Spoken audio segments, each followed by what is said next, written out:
విమానానికి ఆనంద నిలయం అని పేరు. ఒక్కొక్క విమానానికి ఒక్కొక్క పేరు ఉంటుంది. శ్రీరంగంలో ప్రణవాకార విమానం, కాంచీపురంలో వరదరాజస్వామి విమానం పుణ్యకోటి విమానం, వెంకటాచలంలో వెంకటేశ్వర స్వామిది ఆనంద నిలయ విమానం. ఆనందము అన్న మాటకు అర్థం ఏమిటంటే మూడు కలిసిపోతే ఒక సరళ రేఖలోకి వస్తే నాల్గవదిగా ఉద్భుతమైతే ఆనందం అవుతుంది. నేను మీకు ఒక ఉదాహరణ చెప్పాలంటే ఒక్క ఉపచారం చాలు తరించిపోవడానికి. మనం చేసే పూజ చాలా భాగం తంతుగా నడుస్తుంది. తంతు అంటే యాంత్రికం. ముఖే ఆచమనీయం సమర్పయామి అంటాడు. యథార్థమునకు అందులో త్రికరణములు ఏకీకృతం కావు. ఎందుకంటే ఆచమనీయం సమర్పయామి అంటే ఎన్ని మాటలు ఇమ్మని దాని అర్థం. మీరు ఆచమనీయం తీసుకుంటే ఎన్ని మాటలు తీసుకుంటారు? 3 మాటలు తీసుకుంటారు. ఈశ్వరుడికి ఇస్తే ఎన్ని మాటలు ఇవ్వాలి? 3 మాటలు ఇవ్వాలి.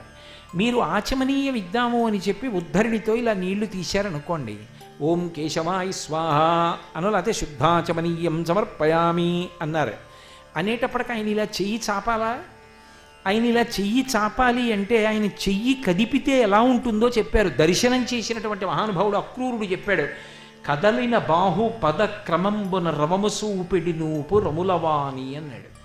ఆయన చెయ్యి కదిపితేట కణ కణ కణ కణ శబ్దాలు వస్తాయి. ఆయన వేసుకున్న కంకణముల యొక్క చప్పుడు, ఆ చప్పుడుతో ఆయన ఇలా చెయ్యి చాపుతాడు. ఆయన వేళ్లకి పెట్టుకున్న ఉంగరాలు, ఆ దివ్యమైన శ్రీహస్తం ఇలా పడితే మీరు ఉద్ధరిణితో ఎంత జాగ్రత్తగా నీళ్లు పొయ్యాలి. ఆయన చెయ్యి దగ్గరికి తీసుకుని కింద పెరిగి మీద పెట్టి చప్పుడు చేయకుండా తాగుతున్నాడు అనుకోండి, అప్పుడు ఆ బాహు ఇలా ఎత్తుతుంటే ఆ చెయ్యి కదు లోకాల్ని రక్షించిన చెయ్యి. ఇందరికీ అభయం మొలిచ్చు చేయి, కందువకు మంచి బంగారు చేయి. ఆ చేయి ఇలా చూస్తుంటే ఇటువైపు ఉపరితలం కనపడుతుంటే మీరు ఆనంద పారవస్యంతో చూస్తుంటే ఆయన మళ్ళీ ఇలా చెయ్యి అంటే మీరు మళ్ళీ 2వ మాట వేస్తే మళ్ళీ ఆయన పుచ్చుకొని 3 మాటలు వేశాక ఇంగిల్ చెయ్యి అలా వదిలేస్తారా?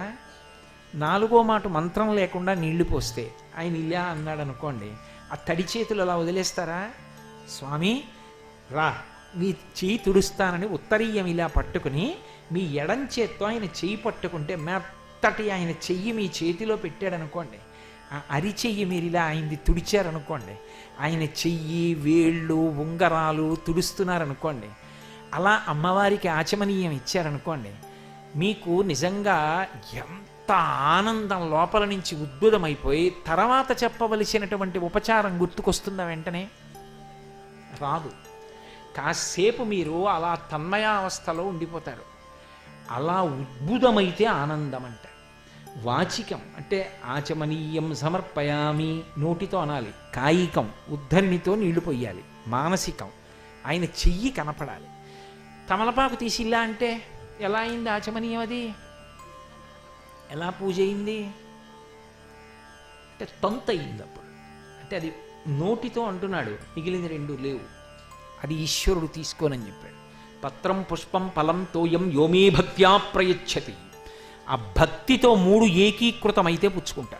ఒక్క ఉపచారం చాలు తీసుకుంటా.